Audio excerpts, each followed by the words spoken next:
Assalamualaikum warahmatullahi wabarakatuh. Waalaikumsalam warahmatullahi wabarakatuh. Bismillahi walhamdulillah. Wassalatu wassalamu ala sayyidina Rasulillah, sayyidina wa maulana Muhammad ibn Abdullah wa ala alihi wa sahbihi wa mawalah. أما بعد سبحانك لا علم لنا إلا ما علمتنا إنك أنت العليم الحكيم لا حول ولا قوة إلا بالله العلي العظيم. Saudara-saudara kaum muslimin rahimakumullah, ada 3 perintah Allah yang berangkai dalam Al-Quran yang menurut para ulama tidak diterima yang satu apabila yang lain tidak dikerjakan. Di antaranya ayat aqimus shalah wa atuz zakah. Yang kedua ati'ullaha wa ati'ur rasula. Dan yang ketiga ayat anishkurli waliwalidayka. Perintah ini merupakan perintah yang berangkai. Aqimus shalah wa atuz zakah. Dirikan salat dan bayar zakat. Artinya tidak diterima salatnya orang yang tidak membayar zakat, dan tidak diterima zakatnya orang yang tidak mendirikan salat. Perintah ini berangkai pada saat salat dikerjakan, zakat apabila sampai haul dan nisabnya harus dibayarkan. Begitu juga pada ayat ati'ullaha wa ati'ur rasul. Taatlah kamu kepada Allah dan taatlah kamu kepada Rasul. Tidak diterima taat kepada Allah kalau membelakangi Rasul, dan tidak diterima mentaati Rasul kalau tidak mentaati Allah. Keduanya berangkai dan tidak terpisahkan satu dengan lainnya. Taat kepada Allah artinya harus taat juga kepada Rasul. Mengamalkan Quran artinya juga harus dengan mengamalkan sunnah. Oleh karenanya sering diingatkan, usaha memisahkan umat Islam dari Islamnya selalu diawali dengan memisahkan umat Islam dari ulamanya. Dan ini bukan urusan baru. Sejak zaman dahulu, orang-orang yang anti kepada Islam selalu berusaha memisahkan umat Islam dengan Islamnya. Caranya pertama dipisahkan umat dari ulama. Kalau cara ini berhasil, mereka masuk kepada tingkat yang kedua, ditanamkan keraguan kepada sunnah. Kalau cara ini pun juga mereka berhasil, masuk kepada bagian ketiga yang terpenting, menanamkan keraguan kepada Al-Quranul Karim. Kalau umat sudah meragukan Al-Quranul Karim, maka tidak ada lagi yang bisa diharapkan. Oleh karena itu, ati'ullah dan ati'ur rasul tidak bisa dipisahkan satu sama lain. Apabila kita mengamalkan ajaran Quran, seiring dengan itu kita juga harus menegakkan sunnahnya. Adapun ayat yang ketiga yang merupakan perintah berangkai ini, anishkurli waliwalidayka, kata Allah. Hendaklah engkau bersyukur kepadaku dan bersyukur kepada ibu bapakmu. Bersyukur kepada Allah tapi tidak bersyukur kepada ibu bapak tidak diterima. Bersyukur kepada ibu bapak tapi tidak bersyukur kepada Allah juga ditolak. Oleh karenanya keduanya tidak bisa terpisahkan satu sama lain. Orang yang pandai bersyukur kepada Allah, dia harus pandai juga bersyukur kepada ibu dan bapaknya. Bersyukur kepada ibu bapak artinya berbakti kepada kedua orang tua kita. Kalau kita perhatikan, dan inilah pokok yang akan kita bicarakan pada pertemuan ini, soal berbakti kepada ibu dan bapak. Kalau kita perhatikan, kedudukan kedua orang tua dalam Al-Quran itu tinggi sekali. Kita baca misalnya dalam surah Al-Isra ayat 23. Di sana menjelaskan, وَقَضَى رَبُّكَ أَلَّا تَعْبُدُوا إِلَّا إِيَّهُ وَبِالْوَالِدَيْنِ إِحْسَانًا. Dan Allah Tuhanmu telah memutuskan, telah menetapkan, jangan kamu menyembah selain daripadanya, dan berbaktilah kepada kedua orang tua. kita perhatikan tartibul kalimat atau tertib urutan kalimat dalam ayat ini. Pertama, jangan menyembah selain kepada Allah. Yang kedua, berbakti kepada kedua orang tua. Allah, setelah itu kedua orang tua. Begitu tinggi kedudukannya sampai dirangkaikan dengan kewajiban menyembah hanya kepada Allah. Sesudah itu apa? Wabil walidaini ihsana, berbakti, berbuat baik kepada ibu dan bapak. Lalu dalam surah An-Nisa ayat 36 kita temukan wa'budullaha wa la tusyriku bihi syai'a wa bil walidaini ihsana. Sembahlah Allah, jangan engkau sekutukan ia dengan sesuatu pun, dan berbuat baiklah kepada kedua orang tuamu. Lagi-lagi di sini perintah bertauhid, perintah menyembah hanya kepada Allah dirangkaikan dengan perintah berbakti kepada kedua orang tua.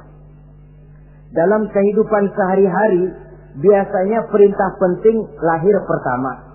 Perintah penting kedua lahir pada urutan kedua. Dari segi prioritas kita bisa melihat tingginya kedudukan kedua orang tua kita di dalam kehidupan ini. Lalu orang tua adalah bapak dan ibu. Keduanya mempunyai peranan yang sangat besar sejak lahirnya kita ke alam dunia ini sampai kita meningkat menjadi anak-anak, remaja, dewasa. Bapak misalnya kita lihat sibuk mencari nafkah.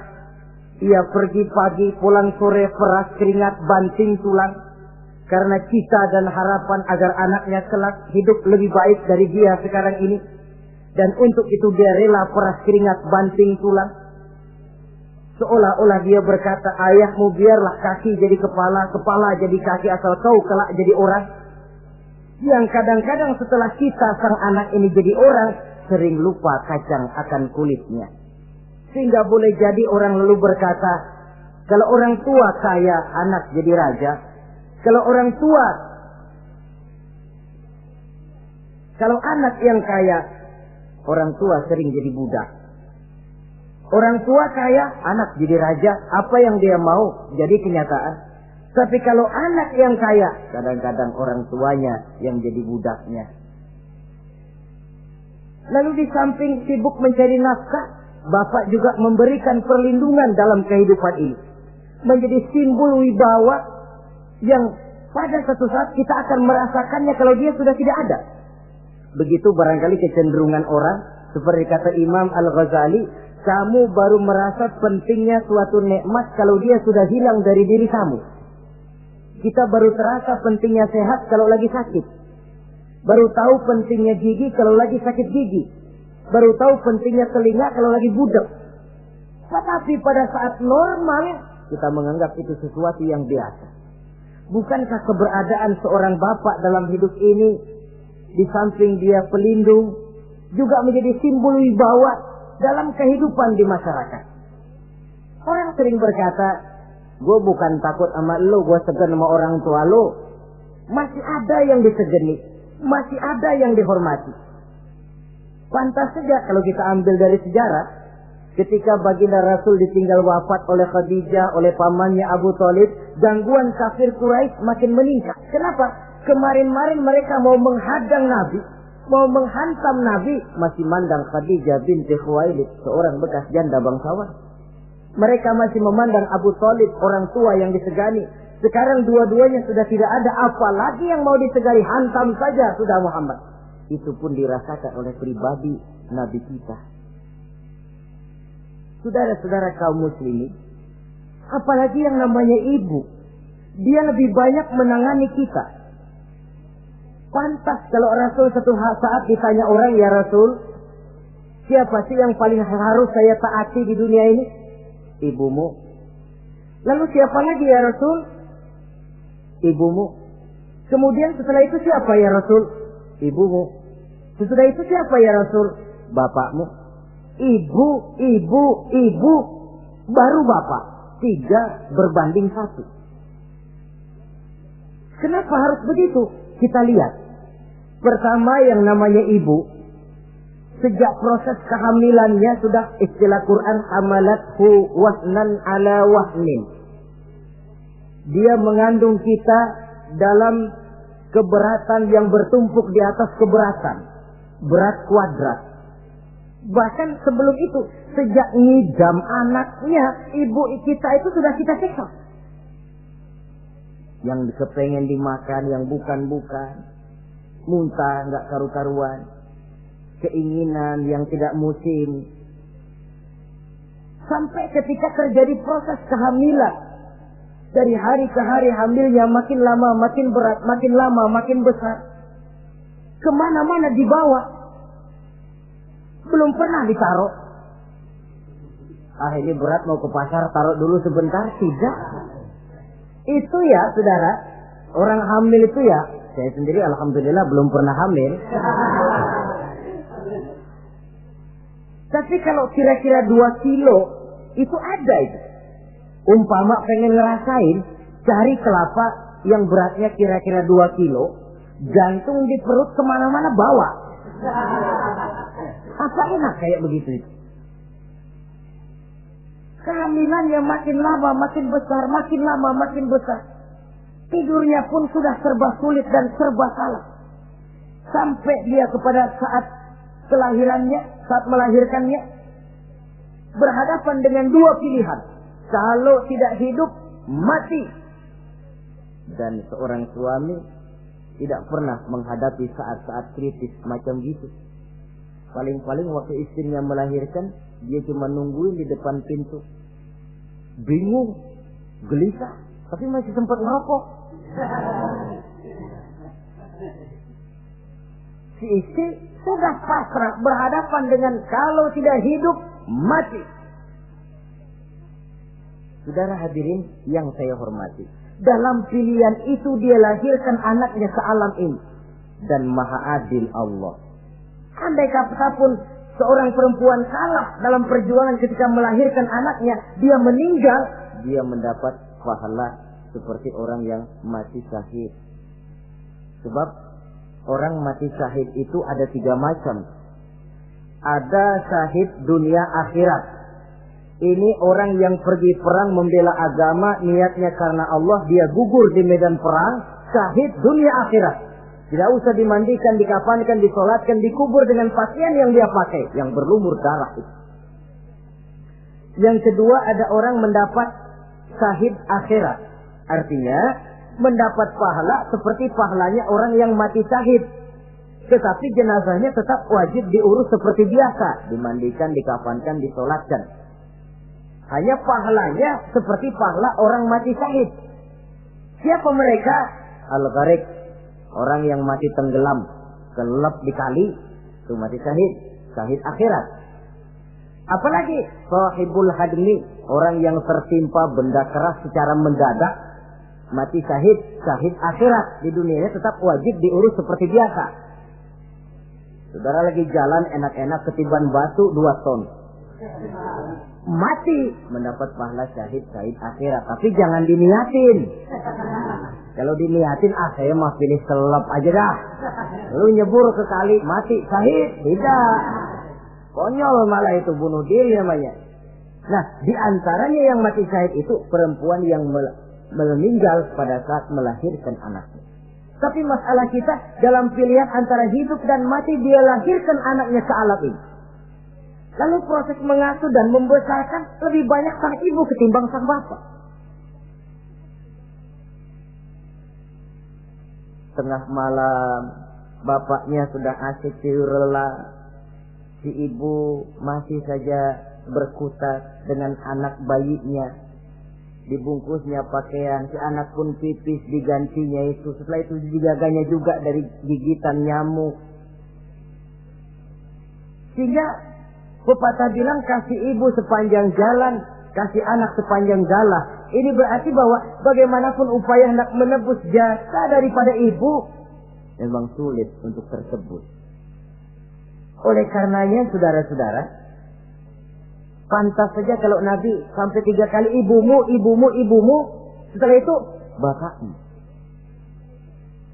Nah, oleh karenanya apa sebenarnya kewajiban seorang anak kepada kedua orang tuanya? Dengan kata lain, bagaimana kita berusaha untuk berbakti kepada ibu bapak ini? Di dalam kitab Tanbihul Ghafilin ada dijelaskan, lil walidi 'alal waladi asharatu huquqin. Orang tua mempunyai 10 hak terhadap anaknya. Dengan kata lain, kewajiban anak kepada orang tuanya ada 10. Pertama, at-ta'am in ihtaja. Memberikan kedua orang tua makan kalau dia keduanya memerlukan makanan. Malah yang lebih ideal dia usahakan agar makanan yang diberikan kepada kedua orang tuanya lebih baik dari yang dia makan sendiri. Kita kadang-kadang beli juga kue, buahan, tapi kita sortir dulu. Ini rambutan yang kontes-kontes kasih babak sono. Saudara hadirin yang saya hormati, suatu saat Nabi Musa pernah memohon kepada malaikat Jibril, "Ya Jibril, tolong tunjuki siapa kira-kira teman saya di surga nanti." Lalu Jibril mohon kepada Allah, Allah memberitahu Jibril kasih tahu Musa, temannya di surga nanti tukang daging di pasar, jualannya di pojok parasnya begini-begini, semin. Nabi Musa ingin tahu apa keistimewaan tukang daging ini, kok akan jadi teman saya di surga nanti. Dia samperin, "Assalamualaikum." "Waalaikumsalam." Lalu kenalan. Setelah datang waktu pulang, Nabi Musa ikut ke rumah tukang daging ini. Diambil daging, sampai di rumahnya, itu daging dia rebus. Dia rebus, matang, dia hidangkan kepada ibunya yang sudah tua renta, disuapinya ibunya. "Tiap hari kamu kerjakan ini?" "Tiap hari," kata si anak tadi. "Saya beri makan kedua orang tua ibu saya yang sudah tua renta itu." Si ibu setelah disuapin oleh anaknya berdoa, "Allahumma ja'al ibni jalisa Musa fil jannah." Ya Allah, jadikanlah anak saya ini teman Nabi Musa di surga nanti. Amalan si anak cuma nyuapi ibunya, tapi doa ibunya itu yang dijawab dan diterima oleh Allah. Si ibu berdoa, "Ya Allah, anak saya ini jadikan teman Nabi Musa di surga nanti." Allah kabulkan doa ibu yang tiap hari disuapi, diberikan makan oleh anaknya. Jadi taruhlah kita sebagai anak ini, ibadah kita barangkali menyebabkan doa kita belum begitu diterima oleh Allah. Permohonan kita barangkali masih nyangkut di langit. Tapi jika kita bisa menyenangkan hati ibu bapak kita yang mendoakan kita, insya Allah makbul. Sebab orang tua itu doanya makbul, sumpahnya juga manjur. Kalau ibu sudah berkata, "Nak, air mata yang tertumpah terurai untuk mengasuh dan membesarkanmu, nak. Air susu ibu yang kau minum sampai kau tumbuh menjadi dewasa semacam ini, seluruh cucuran keringat dan jerih payah ibu rela, nak. Mudah-mudahan kau jadi orang berguna. Insya Allah hidup ada berkahnya." Tapi kalau hati orang tua sudah masghul, apalagi sampai keluar sumpahnya, banyak legenda-legenda, entah itu yang namanya si Malin Kundang, anak durhako, entah itu riwayat-riwayat lain yang menjelaskan bahwa tidak ada keberkahan yang bisa tegak tanpa doa dari ibu dan bapak. Saudara-saudara kaum muslimin yang saya hormati, memberikan makan kepada kedua orang tua. Sekarang kalau kedua orang tua mampu bagaimana? Tidak jadi soal. Tidak jadi soal orang tua mampu atau tidak kita memberikan, mengirimkan makanan. Apalagi kalau orang tua kita sudah lanjut usianya, iyalah kalau umur 40-50 tahun masih bisa makan sendiri. Tapi pada saat saudara yang berbahagia dikaruniai orang tua berumur panjang, 70, 80, 90 tahun, sesuai dengan janji Allah, "Wa man nu'ammirhu nunakkishu fil khalqi." Siapa yang kami panjangkan umurnya, kami kurangi bentuk kejadiannya. Artinya berkurang nikmat Allah itu. Panjang umur, nikmat berkurang. Artinya mata sudah lamur, pikiran sudah rada pikun. Nunakkishu fil khalqi. Berkurang kejadian asalnya itu. Kesempurnaannya sudah tidak ada lagi. Mengurus orang tua macam begitu memang kalau nurutin peganya ya makan nasi. Kadang-kadang karena pikun pagi-pagi pengen kita beli es puket. Makan. Lagi zaman susah tukang bubur kepengen makan bubur. Tapi di situ ujian. Begitulah dahulu orang tua kita melayani kita dikala kita belum masih merah, belum bisa berbuat apa-apa, belum punya pilihan, tapi mereka sabar, mereka ikhlas. Tidak sabarkah kita? Tidak ikhlaskah kita di hari tua mereka?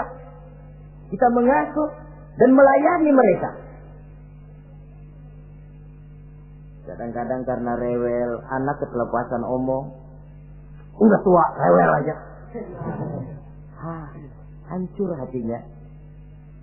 Dalam keadaan tidak berdaya, mendapat kata yang tidak enak lagi dari anak-anaknya.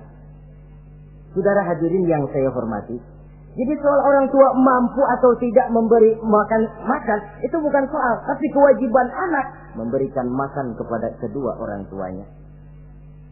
Ini kewajiban yang pertama. Kewajiban yang kedua, al-khidmatu inih saja. Al-khidmah artinya berbakti kepada ibu dan bapak. Satu hari ketika kumpul dengan para sahabat, Nabi pernah berpesan kepada Sayyidina Umar bin Khattab radhiyallahu anhu. Umar, saya ya Rasul, nanti kalau kamu sempat datang ke kota Madinah, Umar, cari anak muda yang bernama Uwais Al-Qarni dan kau minta didoakan olehnya. Sayyidina Umar heran. Ini yang menyuruh Rasul. Padahal Rasul doanya mustajab. Dan lagian masih banyak orang-orang tua. Kenapa kalau datang ke Madinah suruh cari anak muda namanya Uwais Qarni dan minta didoakan olehnya? Apa keistimewaan Uwais Al-Qarni ini? Jadi ini pun juga alasan kata Nabi, aksiru minan nas bidu'ail khair fa innaka la tadri min ayyi fahin yuqbal.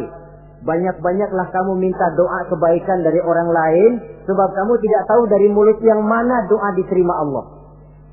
Menurut kita barangkali orangnya kere, nggak ada potongan, tapi kalau doanya diterima Allah, siapa yang sanggup menghalangi? Ada orang bilang, enakan doa sendiri langsung mantap, tidak jelek. Tapi minta didoakan orang lain pun tidak salah. Saudara-saudara yang saya hormati, kadang-kadang tukang minta-minta pengemis datang ke rumah. Kita kasih 100 rupiah, lalu keluar doanya kan, mudah-mudahan rezekinya bapak lancar dan segala macam. Ada orang yang nggak sabar, dia bilang, Allah kenapa saya, kamu doain dirimu sendiri aja dah, supaya besok jangan jadi pengemis lagi. Secara logika mungkin, secara logika. Tapi agama bukan cuma logika. Siapa tahu dan siapa yang bisa menghalangi kalau doa dari mulut tukang pengemis itu yang diterima Allah? Tidak seorang pun yang tahu. Nah, Sayyidina Umar heran, apa sih keistimewaan Uwais Al-Qarni ini? Ketika beliau ke Madinah diselidiki, apa keistimewaan si Uwais ini? Masih muda, tapi saya oleh Nabi disuruh temuin dan minta didoakan olehnya. Nah, jadi dalam pandangan Allah itu ya nggak ngurus tuanya. Yang afdal itu yang tua dan banyak ibadahnya, dekat dengan Allah. Tapi kalau tuanya cuma kejemur, ya yang mending-mending yang muda dan banyak ibadahnya. Uwais Al-Qarni ini contoh. Apa ibadah Uwais Al-Qarni? Ternyata dia seorang anak yang sangat berbakti kepada ibunya. Ayahnya sudah meninggal. Dia pernah menggendong ibunya dari Madinah ke Mekah cuma untuk bikin haji dan untuk bertemu dengan Rasul. Sayang, tidak sempat bertemu dengan Rasul. Menggendong ibu dari Madinah ke Mekah itu kira-kira 465 kilo ya. Jakarta Semarang. Digendong ibunya. Kita kadang-kadang ibu kita ini sudah sakit payah, mau ke dokter saja masih manggil orang, tolongin gotongin mak gua no. Masih minta tolongin. Berat kita. Uwais Al-Qarni menggendong ibunya cuma untuk menunaikan ibadah haji dan bertemu dengan Rasul. Rupanya karomahnya itu muncul karena dia merupakan anak yang sangat bakti kepada ibunya. Jadi Allah memberikan karomah itu ya, ada yang karena orang rajin tahajud, ada yang karena tangannya pemurah, dermawan, ada yang karena sangat berbakti kepada kedua orang tuanya, ada yang karena rajin baca Quran, ada yang karena rajin melaksanakan puasa sunnah. Timbul karomahnya, keistimewaan yang diberikan Allah kepadanya. Jadi bakti kepada ibu dan bapak mendatangkan karomah, keistimewaan yang diberikan Allah kepada kita. Kayak Uwais Al-Qarni ini. Kalau dilihat dari segi ibadah, dia masih muda. Tentu lebih banyak ibadahnya macam Umar bin Khattab. Tapi karena baktinya kepada ibunya, sampai Nabi pesan Sayyidina Umar, kalau kau sempat ke Madinah, cari anak muda bernama Uwais Al-Qarni, minta didoakan olehnya. Artinya doanya dikabul oleh Allah Subhanahu wa Ta'ala. Saudara-saudara kaum muslimin yang berbahagia, kewajiban yang ketiga, al-ijabatu in da'a. Menjawab, memenuhi panggilan orang tua apabila keduanya memanggilmu. Menjawab panggilan kedua orang tua. Dan cara menjawab ini pun Al-Quran memberikan tuntunan etiknya. Wala taqul lahuma uffin. Jangan kepada kedua orang tuamu ngomong uff. Uff, hus, oi. Itu dianggap kurang etis. Saudara hadirin yang saya muliakan, menjawab panggilan orang tua merupakan kewajiban anak dan merupakan hak dari orang tuanya.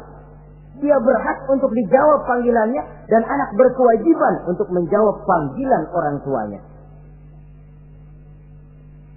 Mari kita ikuti satu riwayat bahwa ada seorang anak muda yang soleh, tekun melaksanakan ibadah, namanya Jurayj. Satu hari Jurayj ini sedang sholat sunnah. Ketika dia sedang sholat itu, ibunya manggil, Jurayj, kan? Jurayj, sini sebentar. Ibunya rupanya tidak tahu kalau Jurayj sedang sholat. Mendengar panggilan ibunya, Jurayj bimbang dalam hati. Allahumma ummi am sholati. Ya Allah, sembahyang saya terusin atau panggilan ibu yang saya jawab? Saya sholat sunnah, tapi menjawab panggilan ibu wajib. Mana ini? Bimbang. Dia, ibunya manggil lagi, Jurayj ta'ali, Jurayj sini. Makin bimbang. Allahumma ummi am sholati. Ya Allah, yang mana? Sholat terus atau menjawab panggilan ibu? Rupanya dia pilih sholat terus, saudara-saudara. Dia tidak jawab panggilan ibunya.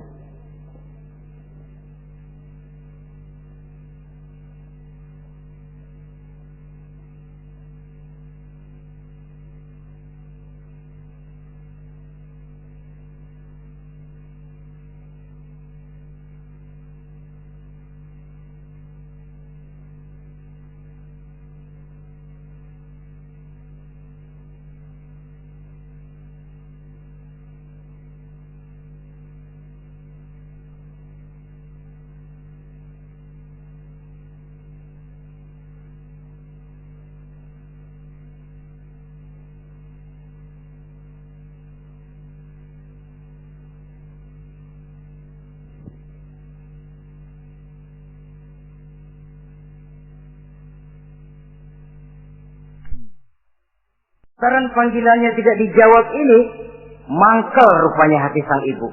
Ya Allah, Jurayj ini, saya lahirkan dia antara pilihan hidup dan mati. Saya asuh dan saya besarkan dia. Cuma saya panggil tidak mau menjawab, sakit hati saya. Keluar katanya, ya Allah, jangan mati Jurayj sebelum dia bertemu orang jahat. Nah, berlalulah riwayat ini. Hari berganti hari, bertukar minggu pergi, datanglah bulan. Kesolehan anak muda yang bernama Jurayj ini terkenal ke seluruh kampung. Dan biasa, kalau ada orang yang soleh, apalagi dia masih muda, yang usil banyak. Dan yang usil ini selalu berusaha mencari jalan bagaimana menghancurkan Jurayj ini. Saudara hadirin yang saya hormati, akhirnya mereka begini aja. Jurayj kan masih muda, kita goda pakai harta. Ah, tidak mungkin. Jurayj itu bukan orang yang mata duitan, dia tidak akan luluh oleh harta. Kita tawarkan kedudukan, juga tidak bisa. Begini saja. Dia kan masih muda tuh. Iya. Umpanin perempuan aja dah. Kirim cewek yang agak kece.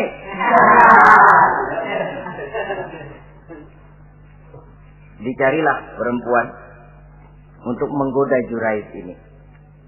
Sampai satu malam Jurais sedang ibadah di mihrab dalam masjid.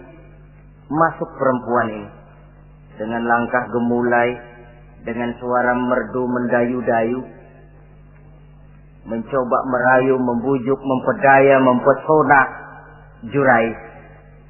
Tapi nggak kena. Sejak dari berpakaian lengkap si perempuan ini, sampai bahasa Arabnya Uryanun Thalik, tanpa sehelai benang pun lagi lekat di badannya. Menggoda Jurais, memegang Jurais, muter-muter di depan Jurais, tanpa selembar benang pun lekat di badannya. Jurais mantap. Si perempuan karena sudah kadang merasa dibayar lalu nggak berhasil kan malu. Akhirnya dia keluar dari masjid, dia pergi ke sebuah kampung, di sana dia berzina dengan seorang pengembala kambing dan hamil. Ketika hamilnya besar, si perempuan ini kemana-mana pidato. Saudara-saudara, kenal nggak Jurais? Kenal. Yang katanya rajin benar ibadah tuh, yang mainannya di masjid melulu, yang mainannya tasbih melulu. Nih, perut saya nih. Dia urusannya tuh. Jurais, apa betul? Oh.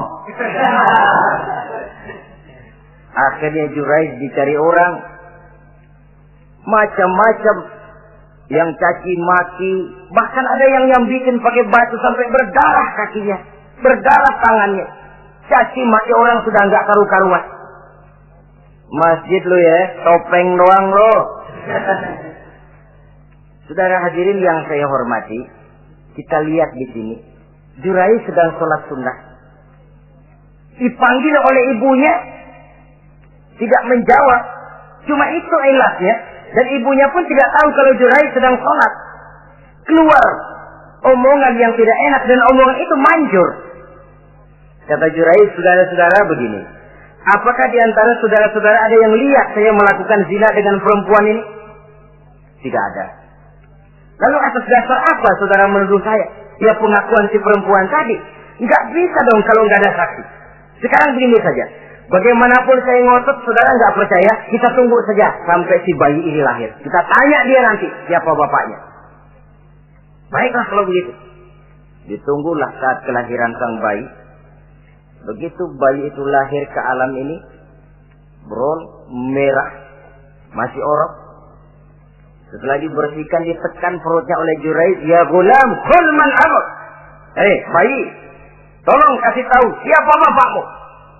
Dengan izin Allah itu orok, bayi yang masih merah ngomong, bapak saya tukang ngangon kambing di kampung Ano. Kata Jurais tuh kan, gua tuh juga bukan gua ya. Gak percaya sih ente, main sabot aja. Begini akhirnya nih, ternyata sedang sholat sunnah dipanggil, tidak menjawab, ibunya mangkel, keluar omongan tidak enak, itu masih manjur. Apalagi kalau nggak lagi ngapa-ngapain, dipanggil nggak jawab, atau menjawab dengan panggilan yang nyakitin hati, tentu saja lebih manjur lagi ucapan orang tua kita itu. Saudara-saudara yang saya hormati, jadi kewajiban ini al-ijabatu inda'a, menjawab apabila dipanggil. Teorinya mudah ini, prakteknya yang sulit. Pada suatu saat kita sedang menghadapi urusan yang sangat penting, orang tua mandi. Pada suatu saat kita sedang menghadapi tamu untuk sesuatu yang vital, orang tua mandi. Pada saat semacam itu, seperti ada hadis, tuan rumah wajib menghormati tamu. Itu sih mudah dalam situasi normal. Tapi coba malam kita sudah nggak tidur, begitu mau tidur baru mau ngelayat, assalamualaikum tamu. kondisi begini untuk mengamalkan hadis tadi bisa apa tidak menghormati tamu dalam kondisi yang memang kita ini sudah mestinya istirahat. Mestinya kan hati kita. Kamu nggak tahu diri banget, gue mau tidur. Datang. Kalau kondisinya normal, menghormati tamu bukan sesuatu yang sulit. Begitu juga menjawab panggilan orang tua ini. Kalau kondisinya normal, mudah. Tapi dalam kondisi di mana kita berhadapan dengan pilihan ini atau ini, di situ akan kelihatan bakti anak kepada kedua orang tuanya. Yang keempat, kewajiban anak al-ita'atu in amara ghairi maksiyatin. Taat kepada ibu bapak sepanjang perintahnya tidak untuk maksiat kepada Allah. Kalau sudah perintahnya untuk maksiat, gugur kewajiban untuk taat. Umpamanya ada orang tua ngajak anaknya, "Nak, Om, warung pojok yuk." "Ngapain, Mbak?" "Kita teler." Umpama anak tidak wajib taat. Atau ada orang tua musyawarah sama anaknya, "Nah, gimana kalau kita pindah agama saja?" Tidak wajib taat. Sepanjang perintah itu tidak untuk melakukan maksiat kepada Allah, anak wajib taat. Dan jangan lupa, kewajiban taat kepada kedua orang tua di bawah kewajiban taat kepada Allah dan Rasulnya. Allah dan Rasulnya, setelah itu ibu bapak. Apabila perintah tidak untuk melakukan maksiat, maka anak wajib untuk melakukan taat kepada kedua orang tuanya. Ini kewajiban yang keempat. Apatah lagi kalau cuma sekedar diperintah ngaji, diperintah sekolah, diperintah melakukan membantu pekerjaan yang ada di rumah. Itu sudah perintah yang di samping bermanfaat buat keluarga, juga menyangkut hari depan kita sendiri sebagai anak. Kadang-kadang memang kita mengukur dari sudut kepentingan kita tanpa melihat jauh ke depan. Misalnya, ada anak pulang sekolah, langsung ambil layangan sama benang berangkat ke lapangan.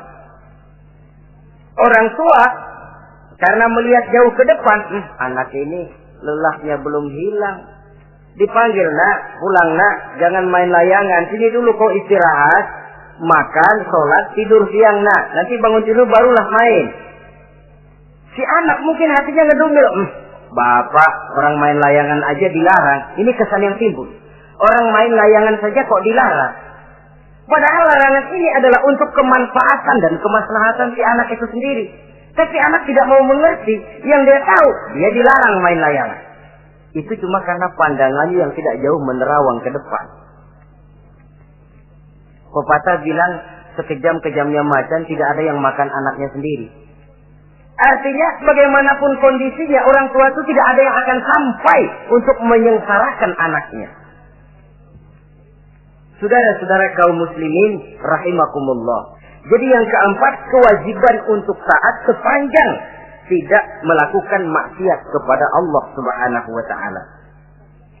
Yang kelima, at-takallum ma'ahu bil-lin. Apabila bercakap-cakap dengan kedua orang tua, hendaklah dengan tutur kata yang lemah lembut. Wala tanharhuma wala taqul lahuma uffin wa qul lahuma qawlan karima. Jangan membentak, jangan up saja, hus saja, itu sudah tercela dan tidak boleh menurut ajaran agama. Apatah lagi sampai membentak, maaf, apalagi sampai melakukan tindakan kekerasan. Menendang orang tua, na'udzubillah, summa na'udzubillah. Memukul orang tua sendiri, Allah karim. Orang tua yang menyebabkan secara zahir keberadaan dia ke alam ini, sampai hati ditendang, dipukul, dibangsat-bangsati. Tidak ada kedurhakaan yang lebih berat selain daripada kedurhakaan kepada kedua orang tua sesudah orang menyekutukan Allah. Sehingga pantas kalau Nabi memberikan vonis, ridullah fi ridul walidain wa suhtullah fi suhtil walidain. Keredoan Allah di dalam keredoan ibu bapak, dan murka Allah pun berada dalam kemurkaan ibu bapak. Ibu bapak ridho, Allah insya Allah ridho. Ibu bapak murka, Allah murka. Jadi kebahagiaan apa yang bisa kita tegakkan dalam hidup tanpa restu dan doa kedua orang tua kita? Si anak mungkin karena pendidikannya lebih tinggi, pengalamannya lebih luas, pergi ke mancanegara, bisa segala macam bahasa, dididik secara canggih. Tapi apakah itu lalu berarti dia harus memalingkan diri dari kedua orang tuanya? Sama sekali tidak. Disinilah unsur yang namanya keberkahan. Maka sering dijelaskan orang tua adalah keramat hidup. Kita sering ziarah. Ya kadang-kadang kalau yang diziarahi kiai ya lumayan. Kadang-kadang yang diziarahi dukun yang sembahyang aja enggak. Cari mbah ano, cari ambah ano, cari keramat ano, cari keramat ini, cari keramat itu. Dan jangan lupa di beberapa daerah yang namanya kiai itu ya, yang disebut kiai, bukan cuma orang yang ngerti agama. Ya kalau saudara ke keraton Jogja mana, segala gerobak namanya kiai. Iya toh, kereta kencana itu. Degung namanya kiai. Lalu jangan lupa itu. Misi Zending pertama namanya juga Kiai Sadrak itu. Kiai, tapi misi Zending. Kalau di sana itu kiai itu panggilan untuk yang dipertua. Kita ziarah cari keramat Mbah Buyut, Mbah Sapu Jagat, Mbah Brojo, macam-macam Mbah. Tapi kita lupa di rumah kita ada keramat hidup. Siapa itu? Ibu bapak kita. Sebelum jauh-jauhlah berziarah ke tempat-tempat yang lain, di rumahku ada keramat yang hidup. Ibu dan bapak kita sendiri. Keramat hidup. Dengan doanya, hidup jadi berkah. Tapi kalau kita sakiti hatinya, hidup ini lalu jadi sempit, jalan bagai tertutup. Maka berbahagialah seorang anak apabila dia sudah sanggup melakukan satu bakti yang bisa menyenangkan hati kedua orang tuanya. Bercakap-cakap, berbicara dengan lemah lembut. Kadang-kadang di sebagian daerah ya sudah jadi kebiasaan. Manggil orang tuanya pakai elu aja. Bapaknya dianggap CS. Salaman juga main kedet aja. Halo be. Di samtu bapaknya nggak boleh mulai, main buat aja.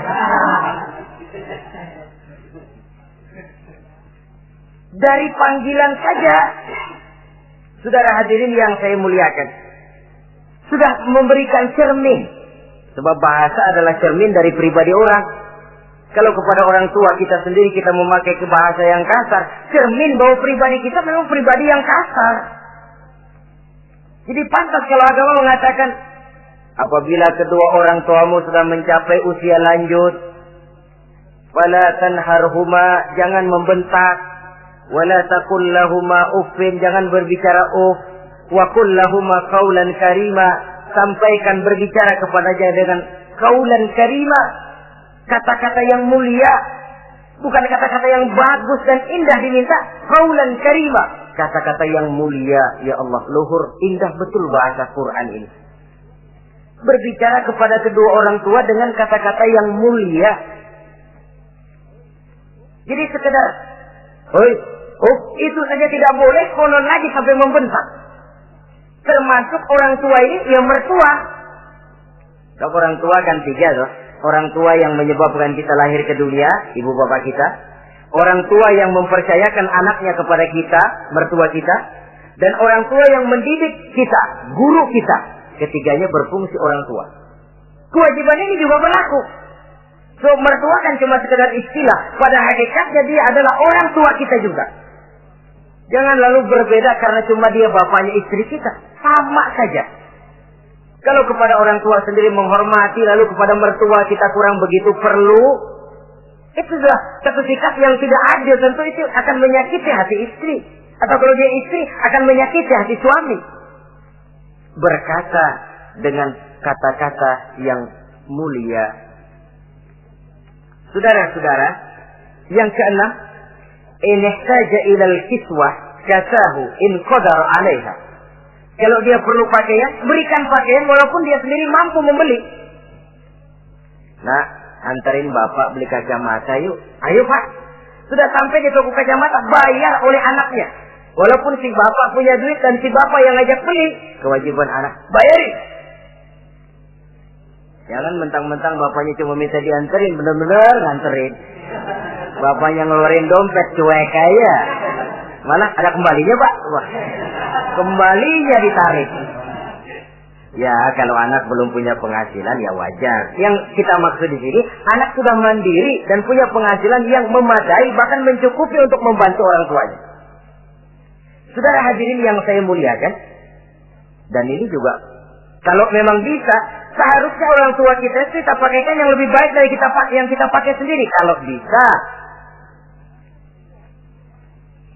Sebab nantinya sikap kita kepada orang tua kita itu akan jadi bahan bibir di masyarakat. Ya, dia enak-enakan orang tuanya begitu aja ya. Mungkin di depan kita orang tidak bicara, tapi di belakang kita kok tegel ya, kok sampai hati ya. Dia enak-enakan berdiri di Menara Gading, tapi orang tuanya tiap hari kerja begitu berat. Saudara hadirin yang saya hormati, sekali lagi, di depan kita orang mungkin tidak berani bicara, tapi di belakang itu akan jadi buah bibir. Ini dari segi kita memelihara muru'ah. Yang ketujuh, al-masyu khalfuhu. Kalau jalan, mengiring. Artinya di belakang orang tuanya. Ini adabnya. Adab berjalan. Saudara yang saya hormati, ini yang dicontohkan oleh baginda Rasul. Jika berjalan dengan orang-orang tua, beliau belakangan. Kenapa? Ini merupakan simbol penghormatan kita kepada orang yang lebih tua daripada kita. Tidak mentang-mentang karena pendidikan lebih tinggi, merasa dirinya lebih tahu, lebih pengalaman, selonong boy. Orang tua tahu apa sih? Ngir. Waduh, hebat. Saudara hadirin yang saya hormati, al-masyu khalfuhu. Berjalan di belakangnya. Begitu juga untuk mengemukakan pendapat. Kalau suatu saat orang tua mengajak musyawarah, dengarkan dulu omongannya, tangkap seluruhnya. Kalau kita merasa bahwa itu salah, jangan lalu dipotong. Salah, Pak, jangan begitu, Bapak kolot sih. Salah, jangan. Sebab itu akan menyakiti hatinya. Kalau hatinya terluka, itu sudah merupakan suatu dosa, melukai hati kedua orang tua. Kalau toh dianggap kita diminta mengemukakan pendapat, kemukakan pendapat itu. Kalau menurut saya sih begini. Dan itu memang orang tua yang bijaksana. Dia juga tidak cuma memaksakan pendapatnya, tapi juga minta pendapat dari si anak. Ada timbal balik. Sistemnya komunikasi keseimbangan. Inilah makna ucapan Nabi. Bukan termasuk golonganku, kata Nabi. Orang tua yang tidak sayang kepada anak muda, dan orang muda yang tidak menghormati orang tua. Bukan golonganku. Jadi seimbang tuh. Yang tua sayang yang muda hormat yang tua. Tapi yang tua jangan minta dihormati. Ini kewajiban orang muda, hormati. Kewajiban yang tua apa? Sayangi yang muda. Jangan mentang-mentang yang muda harus menghormati yang tua. Lalu yang tua minta dihormati, gila hormat. Gua kan tuaan lo, kalau salaman sama gue cium tangan ya. Pokoknya kalau lo nggak nanya, gua nggak nanya. Mentang-mentang tua lalu pasang tarik. Tidak, malah kalau menurut tradisi Islam saya katakan, Nabi itu siapapun yang beliau temui, beliau yang pertama kali memberi salam. Sebab bila dua orang muslim ketemu, yang terbaik adalah yang pertama ngasih salam. Si A, si B ketemu. Siapa yang paling baik di antara keduanya? Yang duluan ngucap salam. Jadi berebut ngucap salam. Kita zaman sekarang kadang-kadang kita sudah assalamualaikum, yang nyautin kayak sirawan. Mukanya pakai ditekuk. Kita sudah yang muda mau menghormati, yang tua malah gila hormat. Yang muda jangan cuma minta disayangi, tapi nggak sanggup menghormati yang tua. Sistem keseimbangan. Yang tua sayang yang muda hormat kepada yang tua. Kalau ini terwujud, nikmat kehidupan bermasyarakat ini. Kadang-kadang kan pincang, yang tua nggak sayang sama yang muda. Ada bakat-bakat terpendam yang mau maju dianggap saingan. Kalau yang begini maju rusak gua nih. Lalu diseken. Lalu yang muda pun karena merasa pendidikan lebih tinggi, pandangan lebih luas, nyelongcong jadinya. Kurang ajar sama yang tua. Timbul gap, timbul misunderstanding, salah pengertian. Kalau sudah begitu, kesatuan dan persatuan sulit diwujudkan. Maka usaha pun lalu tidak seperti yang seharusnya. Saudara-saudara yang saya hormati, yang ke-8 sekarang, kewajiban anak itu apa? Al-irda'u lahu bima radiya li nafsihi. Mencari keredoan dari orang tua tentang sesuatu yang dia ridho. Artinya, orang tua kita senang apa? Kita berusaha senang itu. Mengukur orang tua itu dengan diri. Ukurannya diri. Yang orang tua kita senang, kita berupaya senang. Orang tua kita senang ngaji, berusaha kita untuk senang hadir di majelis taklim. Orang tua kita senang baca Quran, kita juga berupaya senang baca Quran. Sebab yang paling membesarkan hati orang tua sesungguhnya tidak lain kalau dia melihat anaknya ini sesuai dengan yang dia harapkan. Oh, kalau sudah begitu orang tua itu cucuran keringatnya, peras keringat banting tulangnya, jibakunya, rasanya hilang capeknya. Kebahagiaan orang tua tidak cuma kalau anaknya jadi kaya lalu mengantarkan makan, minum, buahan, peralatan yang serba lengkap. Tidak. Lebih dari sekedar itu orang tua berharap dia bisa menerima pensiunan pahala dari meninggalkan anak yang soleh. Alangkah indahnya jika orang tuanya nanti wafat meninggalkan alam ini, anak-anaknya mengurung bumi di sekelilingnya, memimpin orang tuanya membacakan syahadat. Anak-anaknya juga yang memandikan, anak-anaknya yang menyolatkan, anak-anaknya yang menurunkan dia ke liang lahat, anaknya yang mendoakan. Alangkah nikmatnya orang tua macam itu. Tapi kan langka. Di samping karena memang orang tua kurang mengarahkan, anak pun kurang perhatian ke arah itu. Begitu bapaknya mati, ambil mana ambil, suruh mandiin. Akan lebih baik kalau anaknya yang mandiin. Tangga panggil nyembayangi, anaknya malah nonton dari jauh, enggak ikut nyembayangin, mau kok tegel. Kenapa enggak ikut nyembayangin? Ya enggak bisa sembayangnya. Ya kalau macam Abu Nuwas dulu enggak bisa, masih ada akal. Ikut sembayang jenazah. Dia enggak tahu kalau sembayang jenazah itu cuma diri, enggak pakai ruku, enggak pakai sujud. Imam takbir dia takbir, begitu takbir kedua dia kira ruku dia. Habis takbir lagi sujud. Orang-orang gak ada yang sujud. Bingung. Selesai ditanya dia, Abu Nawas kenapa tadi pakai sujud? Dia bilang ini mayit dosanya kebanyakan.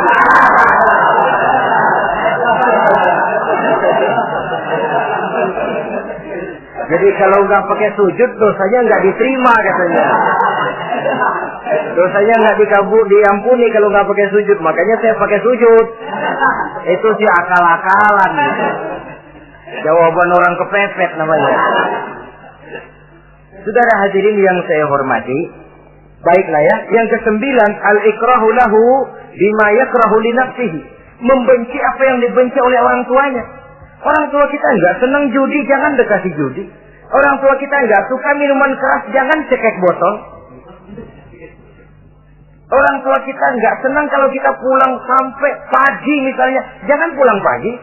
Orang tua kita enggak senang kita hanyut dalam arus pergaulan bebas, batasi pergaulan untuk menjaga hatinya.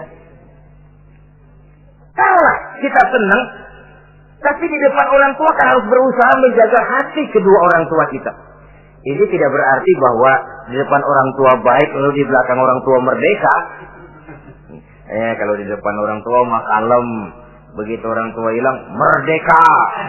Lalu berbuat semau-maunya, tentu tidak. Lalu yang ke-10, ad-du'a lahu bil maghfirah kullama da'a li nafsihi. Mendoakan kedua orang tuanya tiap kali dia mendoakan dirinya. Ya, kewajiban anak tidak lupa tiap kali berdoa untuk dirinya, orang tuanya disertakan. Rabbighfirli wali walidayya, ampuni saya dan ampuni dosa ibu bapak saya. Pak, itu kalau orang tua masih hidup, ya. Sekarang kalau orang tua sudah meninggal, bagaimana berbaktinya? Gampang. Pertama, antasila akrabaihima, bersilaturahmi dengan kerabat yang ditinggalkan oleh orang tuanya. Jadi jangan setelah orang tua mati lalu kehabisan obor. Orang tuanya kita senang, anaknya kita benci, sama aja ngebenciin orang tuanya. Kan sering kejadian begitu. Zaman orang tuanya masih hidup, kawan medok, kawan lengket, orang tuanya udah mati, turunannya malah dimusuhin. Itu juga nyakitin orang yang sudah meninggal. Bersilaturahmi dengan kerabat yang ditinggalkan. Yang kedua, kalau orang tua sudah meninggal, cara berbuat baiknya bagaimana? Antastaghfirulahuma wa tad'u lahuma. Mohon ampun dan mendoakan keduanya. Itulah jadi orang soleh nikmatnya. Sudah mati pun kita masih kebagian doa. Orang soleh kemana-mana didoakan orang. Dia lagi tidur, ada yang sembahyang. Dalam tahiyat dia baca, Assalamu alaina wa ala ibadillahi sholihin. Ya Allah, berikan keselamatan kepada kami dan kepada hamba-hambamu yang soleh. Ini orang yang soleh, semua orang soleh kebagian doa itu. Walaupun dia lagi tidur, tidurnya didoakan orang. Dia sudah mati, kuburnya diziarahi orang, dibacakan doa. Lain kalau bajingan, liwat di kuburannya orang serem. Bajingan kemarin mati dipendam di sana. Lu jangan lewat sana, lu kesurupan. Liwat orang ngeri. Bagaimana lagi mau mendoakan? Yang ketiga, orang tua yang sudah meninggal itu cara berbaktinya, wa anta tasaddaqu lahuma. Kalau ada rezeki, bersedekah atas nama keduanya. Pak, 100.000 untuk pembangunan masjid, saya lihat pahalanya untuk almarhum kedua orang tua saya. Insya Allah sampai. Oh, kalau tidak sampai, Rasul tidak akan mengajarkan badal haji. Untuk apa? Diajarkan badal haji artinya amalan orang yang masih hidup ada kaitannya dengan orang yang sudah meninggal. Bersedekah atas nama kedua orang tua. Saudara hadirin yang saya muliakan, mudah-mudahan Allah menjadikan kita anak yang bisa berbakti kepada kedua orang tua kita. Amin. Ini sajalah pertemuan kita yang singkat ini. Terima kasih atas segala perhatian dan mohon maaf atas segala kekurangan. Usikum wa nafsi bi taqwallah. Wassalamualaikum warahmatullahi wabarakatuh. Waalaikumsalam warahmatullahi wabarakatuh.